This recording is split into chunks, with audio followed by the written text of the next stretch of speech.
কি আর বলবো তোমাদের, আমার বরের আর আক্কেল জ্ঞান হলো নি।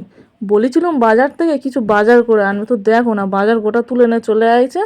এসে এখন আমি বসে বসে তো ভাব দিচ্ছি, মাসের শেষ, তার উপর আবার এত খরচা, আমার তো মাথা গরম হয়ে গেল। তো কি আর করব, তারপরে দেখো বর আবার অর্ডার করে দিচ্ছে, বলছে কিনা খিচুড়ি করবে। তো তার জন্য সব কিছু গুঁইছে নিয়ে একেবারে আইছে। তার সাথে আবার গোবিন্দভোগ চাল ডাল সব নিয়ে আইছে। তো আমি একা করবো কেন, তোমার দো করাও।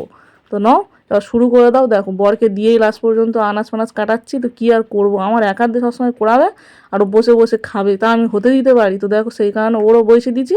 আর এদিকে দেখো আমি আবার চাল ডাল সব একসাথে বের করে নিয়ে আর দেখি কী করি। খিচুড়ি মানে সব তো একসাথে ঘন্ট করে দেবো আজকে। একবার সেই কবে করে খাইয়েছিলাম, তাই এখন মুখে একেবারে স্বাদ পেয়ে গেছে, সেই স্বাদ আর ভোলে আর না। সারাক্ষণ শুধু খিচুড়ি করো খিচুড়ি করো। তো সেই কারণে দেখো আমিও বসে দিচ্ছি, চাল ডাল সব একসাথে দিয়ে দেবো ভাবছিলাম, তারপর না একটু ভালো করে করি। আর তোমরাও দেখো, দেখে শেখো যে বউদের একটু করে খাওয়াবে, ঠিক আছে? সবসময় তো বউরা করে খাওয়ায়।